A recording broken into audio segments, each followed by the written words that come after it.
Vous êtes bien sûr dans Sport Magazine. Bonjour, bonsoir à vous nos chers téléspectateurs. Un plaisir d'avoir votre attention dans cette émission où nous évoquons plusieurs sujets, notamment le week-end européen avec également le retour de la Ligue des Champions cette semaine sur vos chaînes Niveau Sport. Alors on commence avec la présentation du plateau. Mes invités ici, Vicente Noussoulé. Un plaisir de vous avoir, Vicente. Un plaisir à moult. Bonjour à tous nos téléphiles et bonjour également à mon cher ami qui est en face de moi, que je cache pour le moment.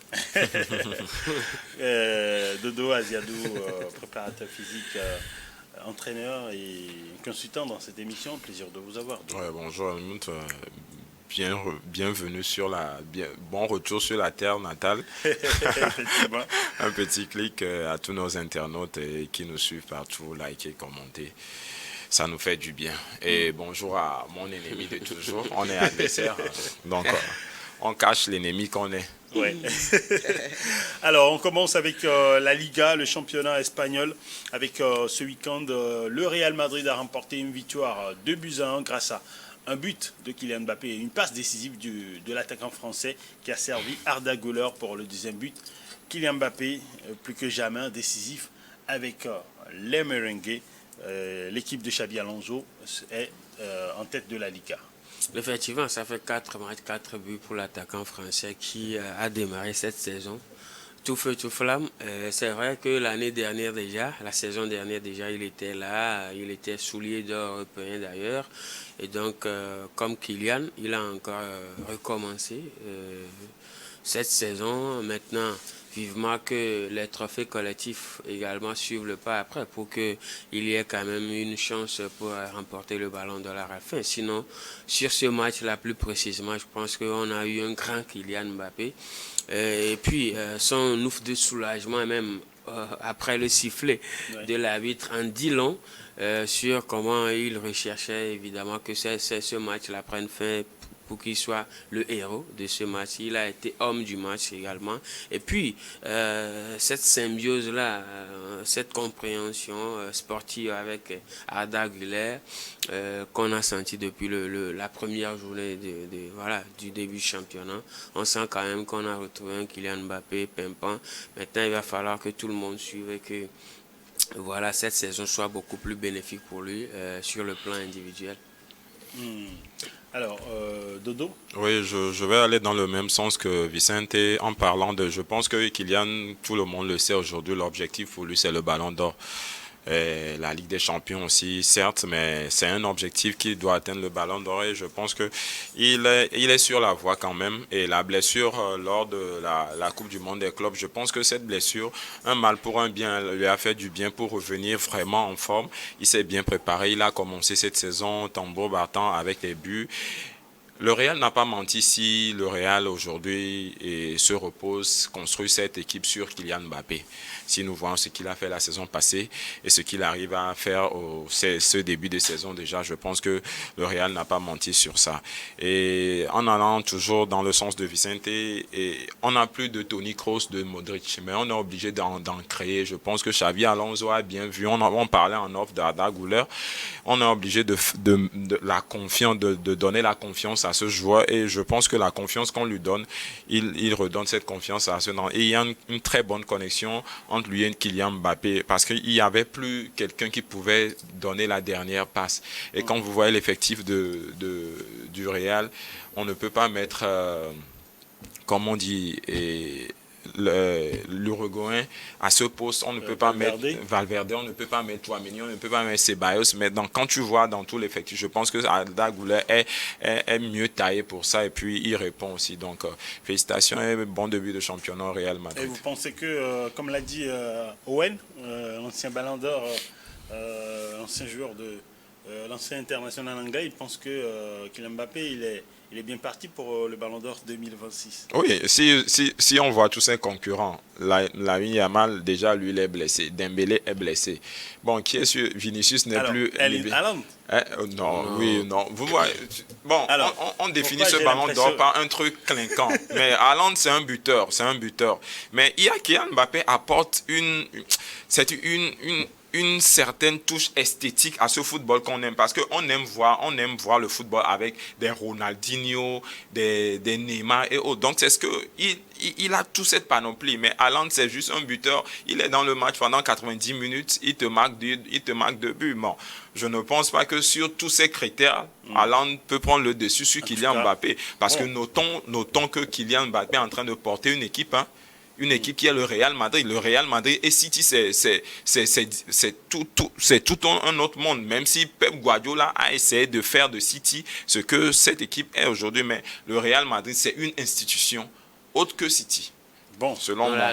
Il faut dire que la différence, elle est toute faite. Quand on prend Kylian Mbappé, c'est un joueur plus ou moins complet. Contrairement à Erling Haaland qui ne sait que marquer. Alors là, c'est très compliqué pour un joueur qui ne sait que marquer, de recevoir je ne te coupe pas, le ballon d'or. Quand on prend un peu... Très compliqué. Un certain David Trezeguet. Ouais, quand on prend un peu le même Thierry Henry a failli.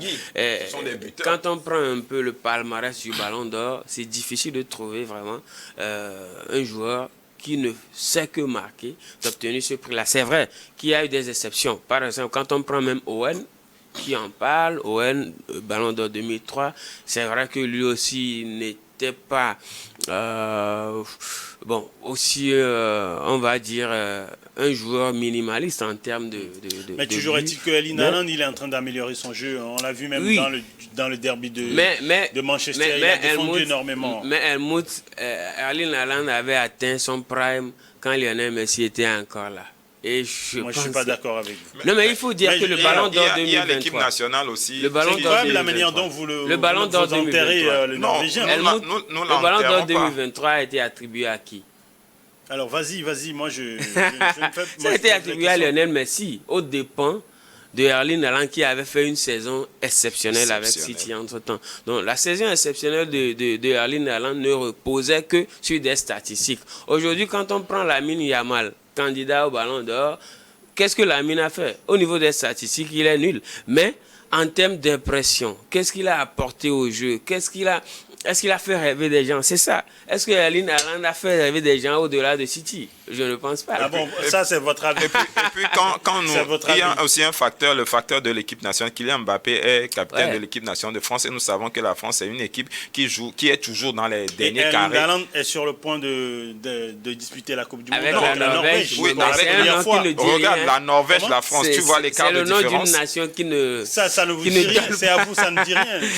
Espérons que Erling Haaland puisse porter cette équipe de Norvège jusqu'au même au quart de finale. De toute façon, on n'est qu'en début de saison. Oui, on verra. Ce serait, à mon avis,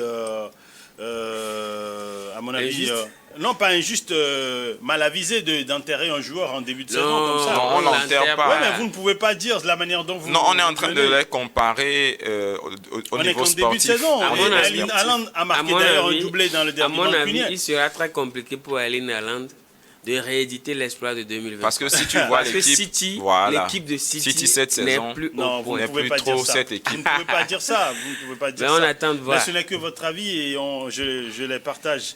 On avance avec l'autre équipe qui nous intéresse en Liga, c'est le FC Barcelone, qui a réussi à remporter une victoire sans appel 6-0 grâce à un doublé de Fermín López.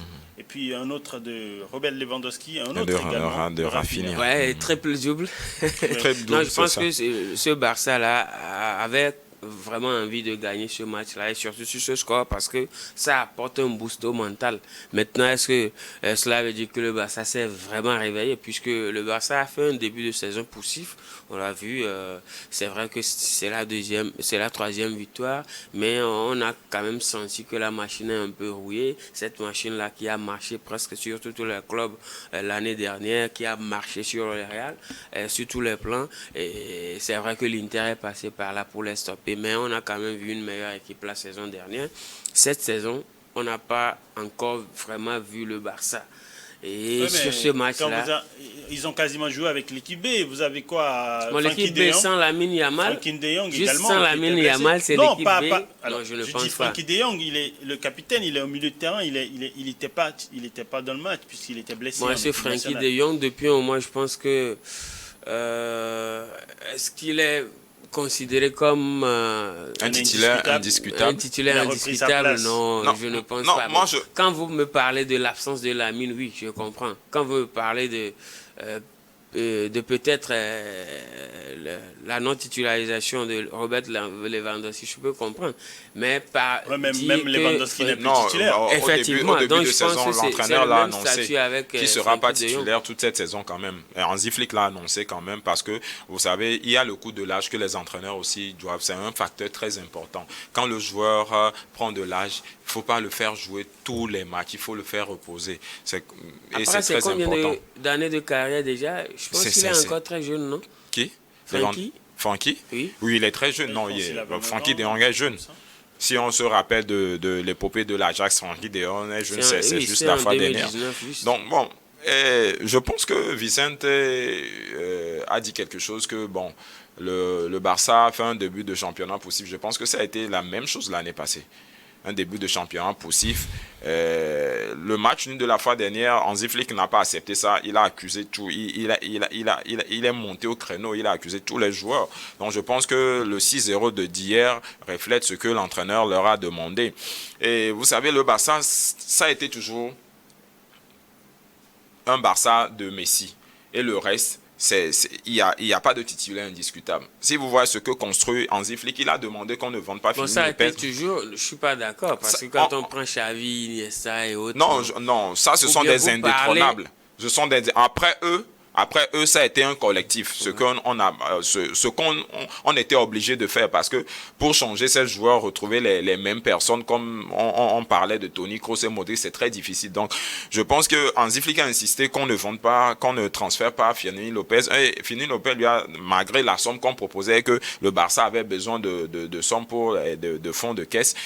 Je pense que c'est un très bon joueur, même Casado aussi, qu'on voulait laisser partir. Donc, il a parlé de Frenkie de Jong. Moi, je suis sur la même longueur d'onde que lui. Frenkie de Jong n'est pas un titulaire indiscutable au Barça. Parce que la même chose que Frenkie de Jong peut faire, tu le vois, les jeunes, plus jeunes encore que Casado, Pedri, qui peut même occuper le même poste. On peut le descendre, mais c'est juste que Pedri, quand tu le laisses un peu plus haut, il arrive à marquer. Donc c'est pourquoi. Mais c'est un 6 de formation. Parce que les 6 aujourd'hui, c'est la sortie de balle qui est importante. Donc Frenkie de Jong, pour moi, comme Vicente l'a dit, n'est pas un titulaire indiscutable. Même s'il ne fait pas la saison, on a un Frenkie de Jong, on a un Casado, on a un Firmino Lopez, on a une panoplie là-bas qui ne va. Et puis l'autre jaune aussi qui est rentré la fois dernière, j'ai Bernat, oui, qui est aussi rentré la fois dernière. Donc je ne pense pas que c'est un problème. Mais si on parle de l'absence de Lamine Yamal, là, on peut en parler. Même l'absence de Lamine Yamal n'a pas été senti hier quand même, parce que Rafinha a occupé le même. Moi, Rafinha a fait un doublé. Donc je pense que ça, on ne sait pas si c'est un réveil, mais il faut une constance, parce que le championnat espagnol, c'est un championnat un peu délicat au jour d'aujourd'hui. Il faut une constance. Tu peux faire un match aujourd'hui et une victoire demain, mais c'est pourquoi le Real fait tout pour avoir les victoires, parce que c'est la fin de championnat, surtout qui détermine celui qui sera premier ou deuxième. L'issue du championnat. Alors, on va aborder la Première Ligue, où s'est déroulé le choc du week-end, du week-end tout championnat confondu, parce qu'il y avait à l'Etihad Stadium Manchester City face à United, et à l'arrivée, c'était une victoire 3-0, avec notamment un but de Phil Foden pour l'ouverture du score à la mi-temps, et puis un doublé de Erling Haaland en deuxième période. United a tenté avec Ruben Amorim, l'entraîneur portugais, mais ça n'a pas marché. Et 3-0 en faveur de l'équipe de Pep Guardiola. Moi, je pense que ce derby n'existe plus. Depuis le départ de Ferguson, c'est un derby pour moi qui n'existe plus. À chaque fois, le City arrive toujours à prendre le dessus. Et cette équipe de Manchester, malgré les recrutements qu'ils ont fait cette saison, commence encore pas à tomber dans les travées. Très difficile pour eux de gagner un match. de faire même des matchs nuls. Quand vous voyez le match hier, malgré que si on avait confronté City à un Liverpool hier, je pense que City aurait perdu ce match. Parce que City n'a pas eu le contrôle de ce match.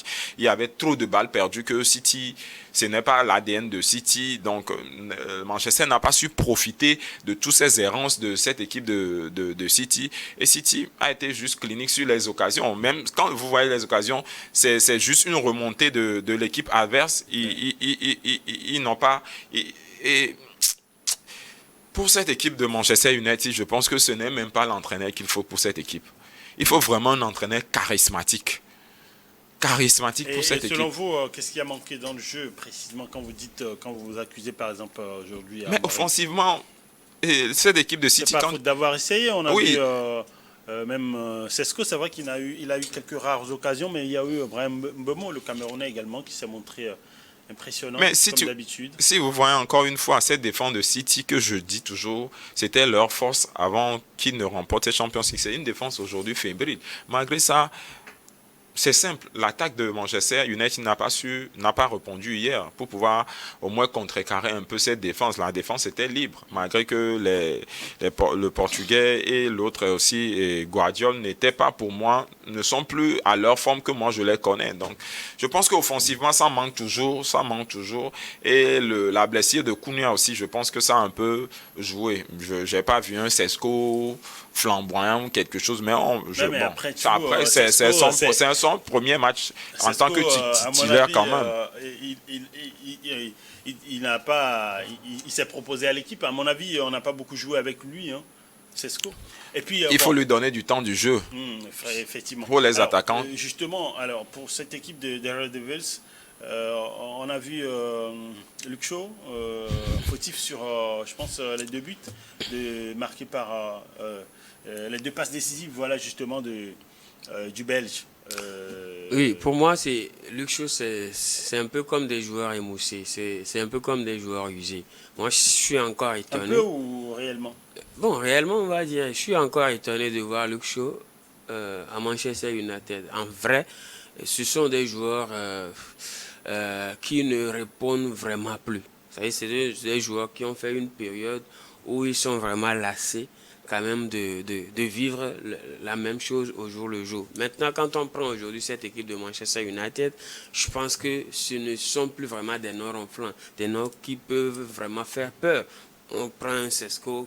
Est-ce que Sesko peut réellement faire peur à Ruben Dias, par exemple, même si Ruben Dias, entre guillemets, n'est pas le meilleur défenseur au monde? Je pense que on a ce souci-là également. C'est vrai que Manchester United recrute. Je n'ai rien contre, par exemple, Mbeumo et autres, mais on sent que cette équipe a perdu quelque chose. Cette équipe a perdu une âme.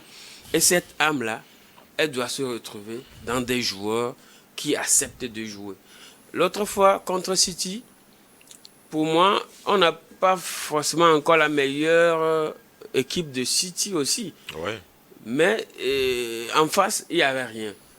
Et donc, sur des occasions comme Dodo l'a dit, City a été tout simplement clinique avec surtout le renard de surface qu'est Erling Haaland doublé, retour de Phil Foden, qui a également marqué sur un travail exceptionnel de Jérémy Doku aussi. Donc, je pense qu'en face, il y avait presque rien. C'est vrai qu'ils se sont démerdés, mais ce n'est plus cette équipe de Manchester United qui faisait peur à des adversaires, qui donnait un peu plus de piment à ce que normalement ce choc-là. Maintenant, 3-0, il n'y a rien d'étonnant en fait. Si c'était avant, on pourrait penser à une surprise, mais cette fois-ci, bon, moi, je ne m'attendais pas à une victoire ou à une performance quelconque de la part de Manchester United. Félicitations à City qui a profité quand même pour se faire un booster moral. Manchester United n'est plus l'équipe qui attire les grands joueurs. Je ne sais pas si vous remarquez. Ouais, en termes de recrutement, quand on appelle par exemple un Erling Haaland ou quelqu'un, un grand joueur de venir à Manchester United, il refuse. Ils refusent. C'est ça aussi le problème. Donc ils sont obligés de chercher qui? Les Mbeumo, les Cunha, les autres, les petits noms. Et les noms ne font plus peur. Au détriment des Van Nistelrooy, des Andy Cole, des Cole, de tout ce qu'on a connu à cette équipe de Manchester United. Quand cette équipe t'appelait, tu courais pour aller. Donc aujourd'hui, c'est aussi un problème. C'est aussi un problème que les grands joueurs ne veulent plus aller là-bas. Alors on va observer la pause sur ce derby mancunien, revenir tout à l'heure pour évoquer également la Bundesliga, la Serie A, et puis la Ligue 1 est terminée avec le retour de la Ligue des Champions.